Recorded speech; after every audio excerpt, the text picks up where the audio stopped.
Sveiki draugai, su jumis Haroldas, Krypto mokymų centro. Šiandien šeštadienis, gegužės 24 diena ir darome dienos analizę. Taip, tai turiu išsitraukęs ETF-ų inflowsų chartą, žiūrim gegužės 22 dieną, topiniai flowsai realiai viso šito ralio. Topiniai flowsai 1 bilijonas edėt per visus ETF-us kartu. Ir, matome, kad gegužės 22 diena yra šita važvakė, visiškai virš all time high ir 1 bilijonas ETF flows yra dabar čia užtrepinti. Ir tikrai tikėčiau, kad bent jau short terme dabar tai duos mum rezistansą ir neleis taip lengvai prasibrauti. Tai galim visą šitą žvakę pasižymėti kaip mūsų resistance boxas. Ir rašiau į profesoriaus užrašus, kad reikalingas daily closas virš 112k, virš šito high. Closas į 110k, būtų pradžia. Tai dar nebūtų aišku confirmed, bet tai būtų stiprumo ženklas, kad visgi kaina sugeba bent jau tradinti šitam boxe ir nėra iš karto nurejectinama. Bet, kaip ir sakiau, reikalingas closas virš 112k, tas invalidatintų pirmą failed breakoutą. Vėlgi, nieks nesikeičia apie mano levelių sistemą, tikras confirmed breakoutas pagal mane būtų tik closas virš 116k. Pažiūrėkim, kaip visą tai atrodo mažesniam time frame, tai matom, turim 3 resistance confluences, angliškai, nežinau kaip lietuviškai žodis, kas nesuprantate išsiverskit. Confluence, sutapimai, suėjimai, nežinau lietuviškai, nemoku už tokių žodžių. Tai turim 3 resistance confluences, tai žalia linija pažymėtas all time high praeitas. Žalias boksas tai yra ta daily žvakė, kur užtrepinta 1 bilijonas ETF-ų liquidity. Ir turime mano moving averages. Tai yra mano moving average juostos, kurios irgi duoda 3 confluences. Ir, kaip ir sakiau, reikalingas daily closas virš 112k. Jeigu kaina pradės lipti virš 110 ir sugebės tradinti vidų šito žaliojo bokso, stiprėja tikimybė, kad sugebės pakilti ir čia, o kas bus toliau, ar bus tik dar vienas failed breakoutas ir grįžimas atgal, ar sugebės gan stipriai prasipušinti, čia sunku pasakyti. Vėlgi, taip kaip yra dabar, tai yra failed breakoutas ir galim net pažiūrėti tiesiog iš impulsų, iš trendo stiprumo perspektyvos, kad nereiktų spėlioti, galim įsijungti tokį indikatorių kaip fair value gapai, ir matom, kad pirmas impulsas nuo lows, šito neskaitykim viso.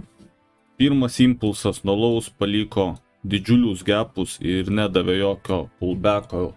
Tiem, kas nepirko čia, tai jiem nedavė pullbacko iššokti, šitie gapai liko neįfilinti, marketas įskrydo toliau. Antras impulsas, tie, kas nepirko šitam consolidatione, vėl marketas iššovė, nedavė jokio pullbacko, gapo neužfilino, tie, kas nepirko čia, jau tokios geros kainos nepagavo. Dabar ką mes matom čia? Trečias impulsas, kaina grįžo ir užfilino visą gapą, davė galimybę tiem, kas nepirko šitoj konsolidacijoje iššokti. Ir, kaip ir jo. Tai yra nepalikti gapai, leista iššokti tiem, weak-minded. Šiaip, silpno rankom, leista iššokti, nežinau čia kaip geriau įsireikšti, bet, tiesiog matosi aiškus pokytis, kur pirmas impulsas paliko didžiulį gapą ir nieko neužfilino, antras impulsas paliko didžiulį gapą, nieko neužfilino, trečias impulsas grįžo ten, iš kur atėjo ir nepalikta jokio fair value gap. Ką tai reiškia? Tai reiškia, kad šitas judesys nebuvo trending judesys. Vėlgi tie, kas žiūrėjot mano pamokas apie trendus, tai trendai palieka gapus po savęs. Ane? Tai yra stiprus impulsas, paliktas gapas, korekcija, tas gapas neužfilintas, vėl stiprus impulsas, paliktas gapas, korekcija, gapas neužfilintas, vėl stiprus impulsas.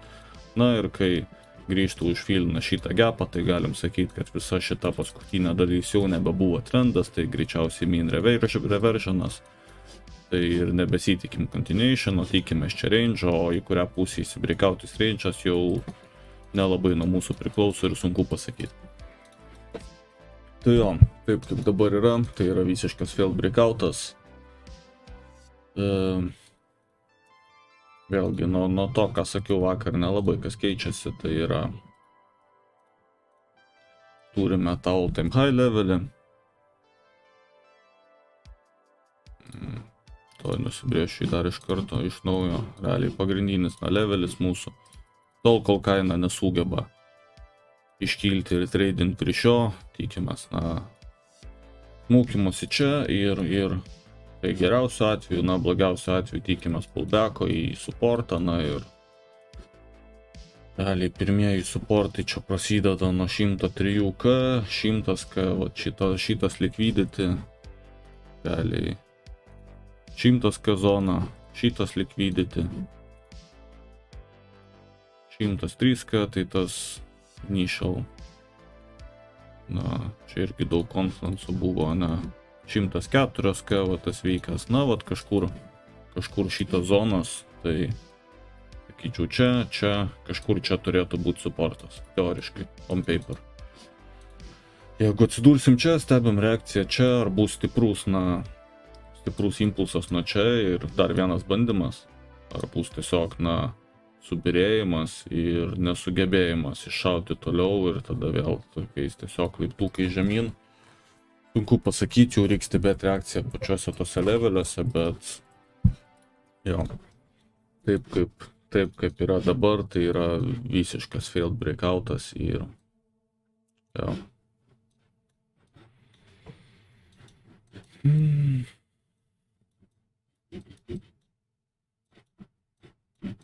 Kažką dar norėjau parodyti.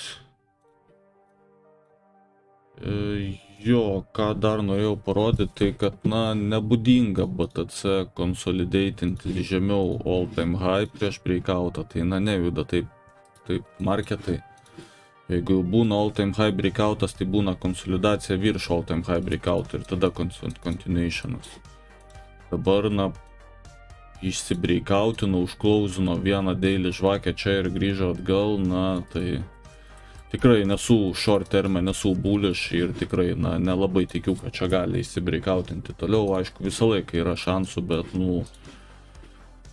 aš manyčiau, kad grįšim kažkur tai šituose leveliuose padaryti high or low, ar tai bus čia, ar tai bus čia. Sunku pasakyti, bet kažkuris iš šitų dviejų variantų tikrai daug didesnė tikimybė, negu kad tiesiog tiesia linija dabar įskrys po tokią failed breakoutą. Vėlgi, galim pažiūrėti, kaip buvo praeitį all time high breakai, Closas iškart, jokio pullbacko, iškart tiesia linija įskrydo. Vėlgi. Closas nebuvo tikrai failed breakouto šitoje vietoje, aiškus closas ir nei viena žvakė nebeužklausino žemiau, biški pasikonsolidavo, įskrydo. Čia gal ne all time high. Vėlgi galim pažiūrėti, kaip buvo šitoje vietoje, tai būtent po šitas failed breakoutas, kur mes turėjom praeiti all time high levelį. Čia man labai panašu būtent į šitą vietą. Matote, Closas virš, porą žvakių virš, tada grįžimas atgal, ir tada bandymas nepaėjo. Ir tai nereiškia, kad tai bearish, tai nereiškia, kad subirėsim visiškai į nulį, tiesiog, reiškia, kad reikia daugiau laiko ir tada kažkada iššaus. Tai, realiai čia tikiuosi lygiai kažko tokio pačio. Nereiškia, kad bearish, tiesiog reiškia, kad daugiau laiko ir kažkada iššaus. Ir gal bus all time high breakas ne dabar, o rudenį, metų gale, kaip ir viskas sueitų pagal mano teoriją, kurią užšneku ne pirmą video, užtrepint visus norimus ant highs, norimi šokai į altcoinus, ten visos šaibas.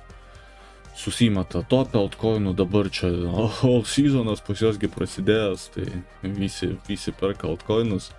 BTC subyra į kažkokį tai high or low, altcoinai subyra į visiškai naujus lows, normiai išpratėja, viską parduoda, apsiverkia, nebeturi šaibų, tada 3 mėnesiai vyksta tiesiog sideways, nieks nevyksta, normiai dar labiau išpratėja, dingsta iš marketo, eina dirbti sandėlį, tada staigus all-time high staigus breakoutas iš range'o, staigus breakoutas all-time high, realiai per savaitę laiko kokią BTC iš, nežinau iš kur, iš kažkur šito range'o, tai tarkim, sakykim, nuo 9K per savaitę BTC pakyla iki kokio 103K, 105K, nežinau irgi random skaičius, bet tiesiog pakyla aukštai.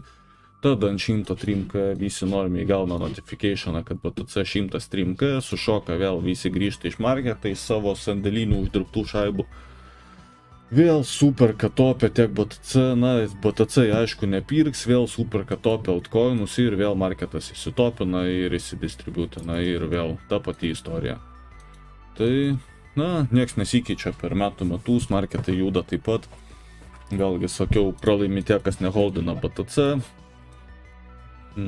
pralaimi tie, kas FOMO gamblina į altcoinus, galvodami, kad čia long term kažkokia labai gera investicija. Altcoinai nebent labai short terme gaudyt momentumą, kaip BTC juda, bet long term holdinti altcoinus yra visiškas debilizmas.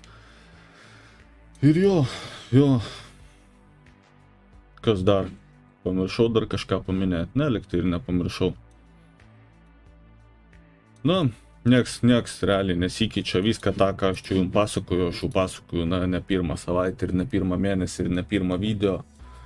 Vėlgi galit pasiskaityti pas mūsų Telegrame profesoriaus užrašuose, taip pat buvo parašytas gan neblogas komentaras apie tai, kas vyksta, kad čia nėra trendas, čia yra tiesiog short, tai yra mažam time frame trendas pro range'ą ir kad čia yra range'as. Ir range'o charakteristika bus tokia, kad mes įsvipinsim range high, grįšim atgal, galimai net įsvipinsim range low, grįšim atgal ir normiai nupirks čia, parduos čia išprotės, grįš į sandėlį, čia marketas įsibreakautins, ir čia jie grįš atgal į marketą ir vėl bus naujas topas. Tai jo, tie, kas mus žiūri YouTube, pereikite Telegramą. Jeigu turit kokių klausimų ar kažkokios reikia pagalbos su sistemom, su marketo supratimu, jeigu kažkas nėra aišku, ką aš čia jums aiškinu, rašykit drąsiai į chatą, rašykit drąsiai į PM, jeigu norit kažkaip, koks žodis užkrito žodis, jeigu norit paprieštarauti mano nuomonė ir galvojat, kad aš šneku nesąmonės, taip pat irgi rašykit į chatą. Padiskutuosim, jeigu turit kažkokių geresnių idėjų ir esat rimtas traderis, taip pat rašykit į chatą, padiskutuosim, tai atviras visom diskusijom, visiems klausimam, tik aišku pagarbėję, tai be keiksmažodžių, diskusijos formai, ten būna pas mums ateina į chatą, pradeda rašinėti nesąmonės su keiksmažodžiais, tai su tokiais nieks nediskutuoja, iškart banas, tai galit iš kito akaunto pabandyti, jeigu norėjot mane kažkaip ten suvartyti. Tai kviečiu visus pa-challengint mano nuomonę, pamėginti mane suvartyti. Tik sakau, inteligentiškai, kultūringai, nes jeigu būsit nekultūringi, gausit baną ir galėsit mėginti iš kito akaunto. Jo, toks video šiandieną, kaip ir šeštadienis, kažkokio tai rimto actiono nesitikiu, jeigu ir bus tas breakoutas pro range'ą, pro 112, greičiausiai jis bus tik rytoj arba kitą savaitę. O šiaip, žiūrint į mano trending sistemą, tai realiai visuose šituose dviejose konsolidacijose mano moving average visą laiką kaip prislaupina į viršų.